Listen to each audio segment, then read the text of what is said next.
Hello बच्चों, welcome to my channel biology hub. मैं हूं आपकी प्रिया मैम। तो स्टूडेंट्स, आज के इस वीडियो में नीट कॉर्नर के अंदर हम करेंगे chapter number 1 reproduction in organisms के कुछ MCQs यानी मल्टीपल चॉइस क्वेश्चंस। तो चलिए हम लोग स्टार्ट करते हैं एंड देखते हैं कि किस टाइप के क्वेश्चंस जो है वो फ्रेम हो सकते हैं from this chapter, that is chapter number 1 reproduction in organism of class 12th। So let's start. So students, हमारा फर्स्ट क्वेश्चन है in all the methods of asexual reproduction.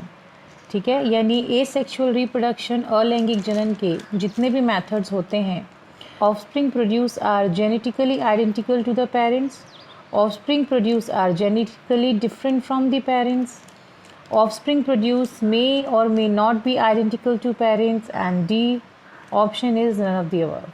यानी सिंपल सा क्वेश्चन है कि एसेक्सुअल रिप्रोडक्शन के जितने भी method होते हैं उनमें कौन सा ऑप्शन सही है। क्या बनने वाले ऑफस्प्रिंग जो होते हैं वो पूरी तरह से जेनेटिकली आइडेंटिकल होते हैं अपने पेरेंट्स से, या फिर वो अपने पेरेंट्स से जेनेटिकली डिफरेंट होते हैं, या हो भी सकते हैं या नहीं भी हो सकते हैं।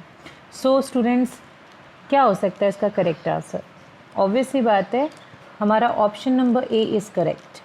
Means offspring produced are genetically identical to the parents. We know that कि asexual reproduction में जो भी ऑर्गेनिज्म बनता है they are known as clone. उनको हम क्या कहते हैं स्टूडेंट्स? क्लोन कहते हैं। ठीक है, एंड क्लोन्स का मतलब क्या होता है?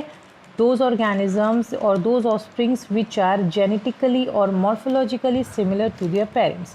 तो ऑब्वियस सी बात है कि यहाँ पे हमारा option number A is correct answer. Our next question is common method of asexual reproduction is by regeneration, B budding, C archeocytes and D gemulation। तो अगर हम देखें तो इसमें सिंपल सा क्वेश्चन पूछा है कि एसेक्सुअल रिप्रोडक्शन का सबसे कॉमन मेथड कौन सा है स्टूडेंट्स। आपने जेमुलेशन नहीं सुना होगा, आपने आर्कियोसाइट्स भी नहीं सुना होगा, आपने रीजनरेशन भी बहुत ही कम सुना है, रेयर। मीन्स हम जो कॉमन पढ़ते हैं, बेसिक जो कॉमन मेथड में आता है, that is option number B, that is budding.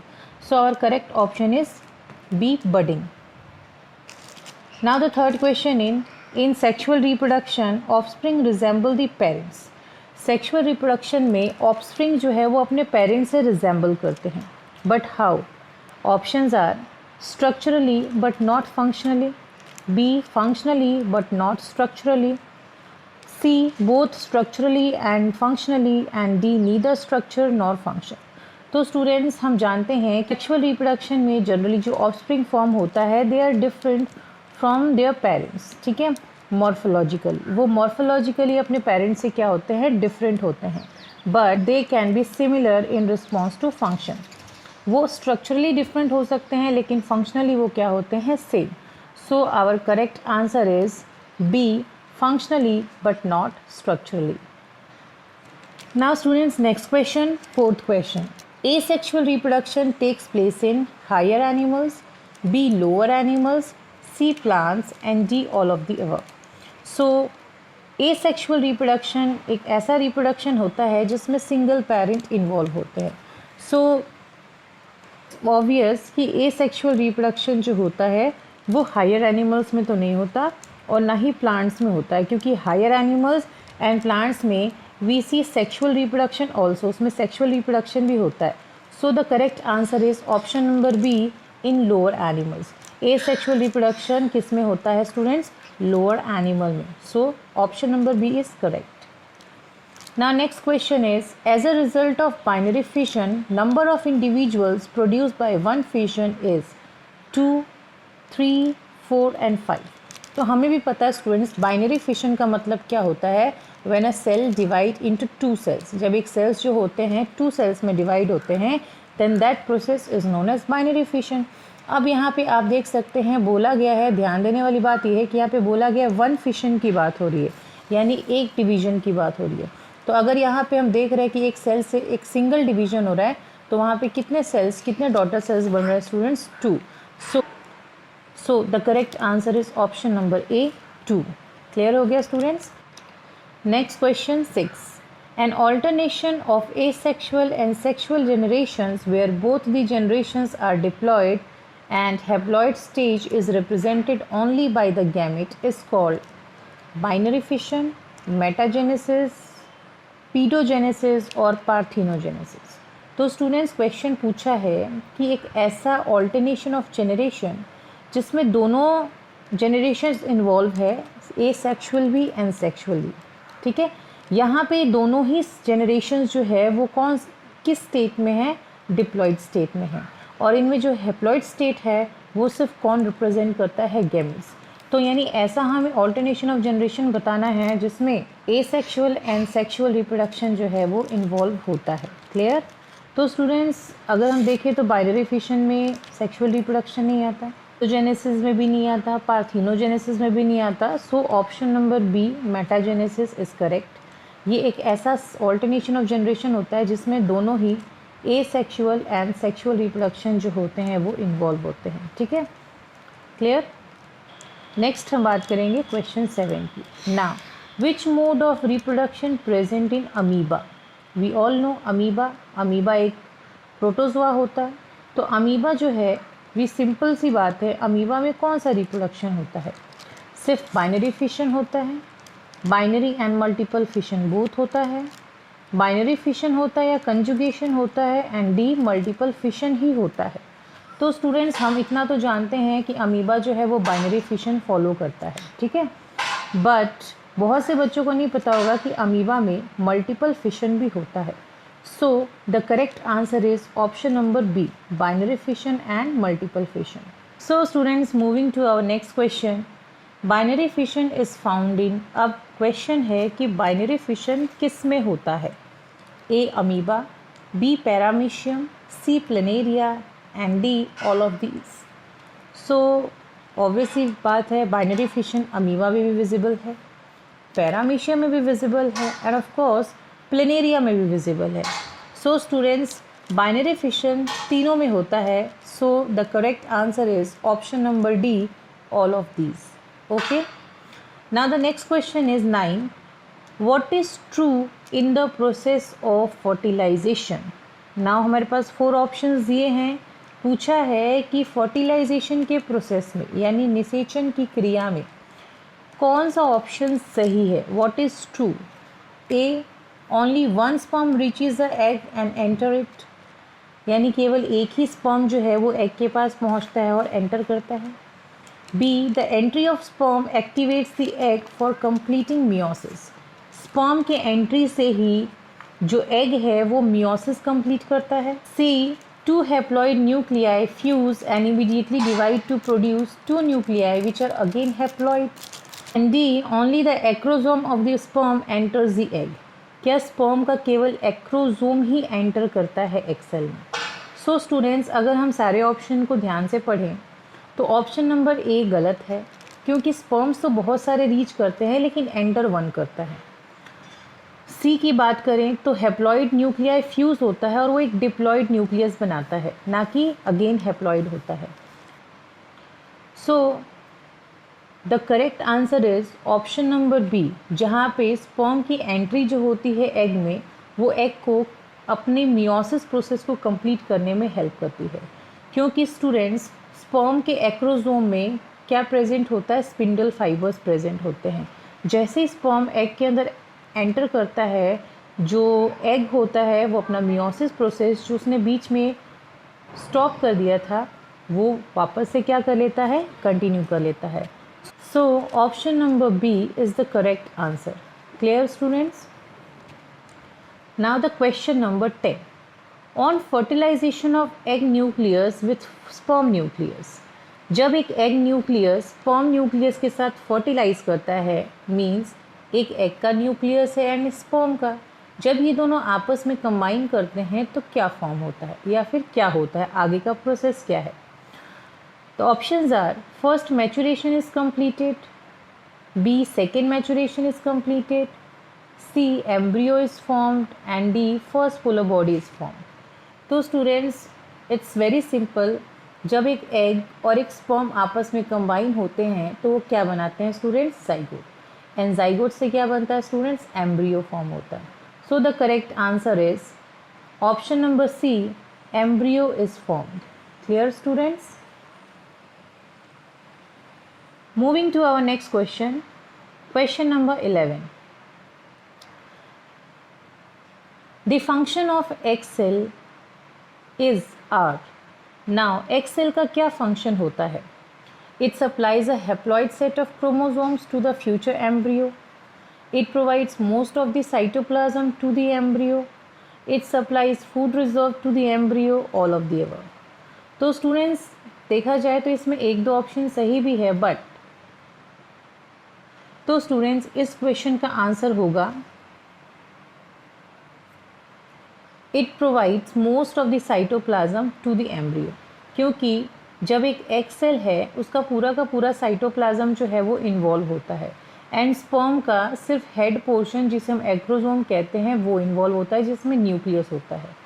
तो इट्स ऑब्वियस कि यहाँ पे एग सेल जो है वो पूरा का पूरा साइटोप्लाज्म प्रोवाइड कर रहा है to the developing embryo. So the option number B is correct. Next question, question number 12. Development of an egg without fertilization is called. एक एग की अगर डेवलपमेंट हो रही है बिना किसी फर्टिलाइजेशन के, देन उस प्रोसेस को हम क्या कहते हैं students? Option A gametogenesis, option B metagenesis, option C oogenesis and option D parthenogenesis. तो आपको ये टर्म्स क्लियर होंगे। Gametogenesis means formation of gametes. Metagenesis हमने अभी देखा था, it's a alternation of generation between the two life cycle, that is asexual and sexual reproduction. oogenesis means formation of egg. Then parthenogenesis का मतलब होता है it's a development of new offspring without fertilisation. इसका मतलब किसी भी अगर egg की डेवलपमेंट हो रही है बिना फर्टिलाइजेशन के, then that process is known as parthenogenesis. So option number D is correct. Next question, question number 13. Cells become variable in morphology and function in different regions of the embryo. The process is called.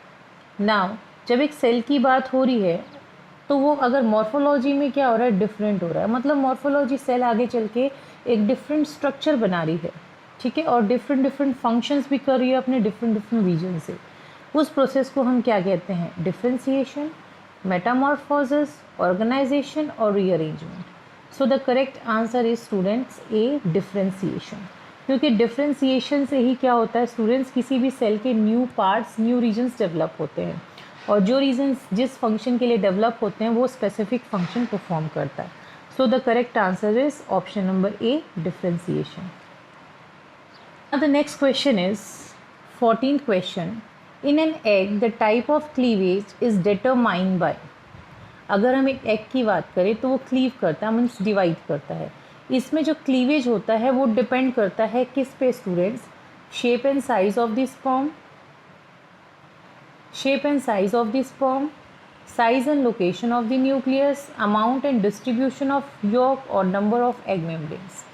So here in this option, option number C is correct, क्योंकि किसी भी egg में York का distribution कैसा है और amount कितना है, क्लीवेज उस पर डिपेंड करता है।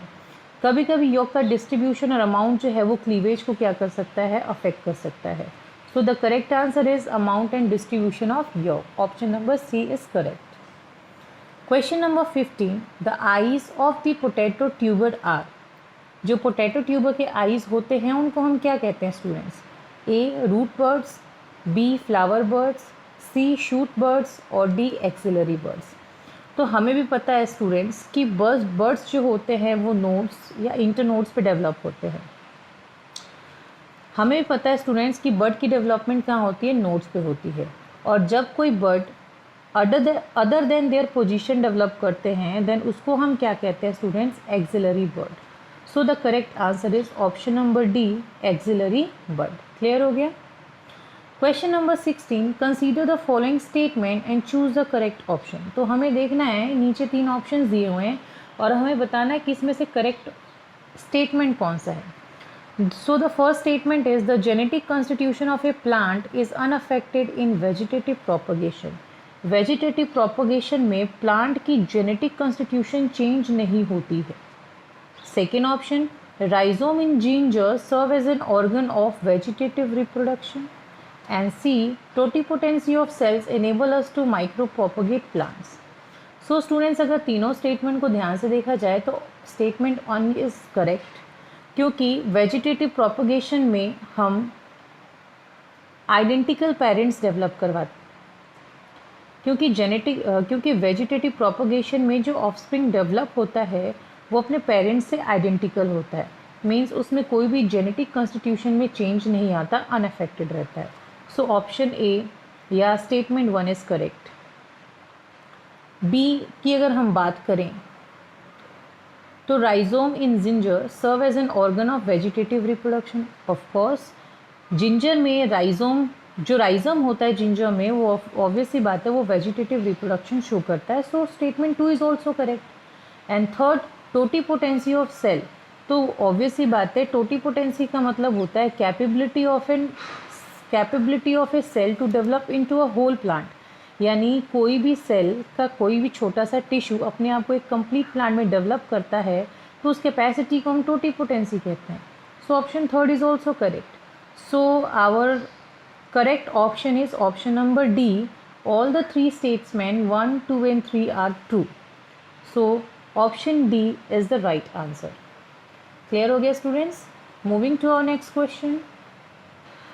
The part which is grafting on stalk of another tree is called। 17 question में पूछा गया है कि जनरली ये ग्राफ्टिंग की एक टेक्निक होती है जिसमें हम क्या करते हैं, एक स्टॉक लेते हैं, उस स्टॉक में प्लांट के जिस पार्ट को डाला जाता है उस पोर्शन को हम क्या कहते हैं। अगर ये स्टॉक है तो ये ऊपर वाला पोर्शन क्या कहलाएगा स्टूडेंट्स? ऑब्वियस सी बात है हमारा option number D is correct, शियोन। तो जिस पार्ट को स्टॉक पे लगाया जाता है उसे हम क्या कहते हैं? शियोन कहते हैं। Now the question number 18, plants identical to mother plants can be obtain from. अगर हमें एक ऐसा प्लांट चाहिए जो अपने मदर प्लांट से बिल्कुल सिमिलर है तो हमें कौन सा मेथड फॉलो करना होगा? A seeds, B stem cutting, C both A and B और डी नन ऑफ दीज। तो स्टूडेंट्स यहाँ ध्यान से आप समझना, सीड्स तो हो नहीं सकता क्योंकि सीड्स जो होता है वो सेक्सुअल रिप्रोडक्शन के रिजल्ट में फॉर्म होता है। तो अगर सेक्सुअल रिप्रोडक्शन है तो ऑब्वियसली बात है वहाँ वेरिएशन भी देखने को मिल सकती है और वहाँ पे आइडेंटिकल ऑफस्प्रिंग नहीं डेवलप होंगे। बी की बात करें स्टेम कटिंग की, तो ऑब्वियसली बात है it's a method of vegetative propagation, artificial method है और स्टेम कटिंग से हम वो मदर प्लांट जैसा ही एक ऑफस्प्रिंग डेवलप करवा सकते हैं। So option B is the correct answer. Clear हो गया students? Now next question, question number 19, among the following which one is not a method of vegetative propagation. Vegetative propagation में यहाँ पे 4 जो ऑप्शंस दिए हैं, budding, layering, sowing and tissue culture, इनमें से कौन सा मेथड जो है वो वेजिटेटिव प्रोपगेशन के अंदर नहीं आता है? तो स्टूडेंट्स वेजिटेटिव प्रोपगेशन में बडिंग आता है, लेयरिंग भी आता है, टिश्यू कल्चर भी आता है। बट अगर हम सोइंग की बात करें तो बेटा सोइंग का मतलब होता है इसमें सीड को बोना और seed is related to sexual reproduction. So sowing is the correct answer. ये वेजिटेटिव प्रोपगेशन का मेथड नहीं है। So option C is correct. Now our last question, that is 20 number question. One of the plant using foliar adventitious bird is a method of vegetative propagation is A. banana, B. ginger, C. bryophyllum and D. colocasia। तो students यहाँ ध्यान देना, foliar is related to leaves। अगर हम foliar की बात करें तो ये किससे रिलेटेड है स्टूडेंट्स? लीव्स से रिलेटेड है और जहाँ लीव्स की बात आ रही है वहाँ पे करेक्ट आंसर क्या होगा? ब्रायोफाइलम। तो यहाँ पे bryophyllum option number C is the correct answer. So students आज के इस वीडियो में हमने 20 क्वेश्चंस डिस्कस किए हैं एंड आई होप आपको इससे कुछ एडवांटेज हुआ होगा। इसी तरीके से हम चैप्टर वाइज कुछ MCQs लाते रहेंगे और उसको सॉल्व करते रहेंगे for the NEET. Okay students, thank you.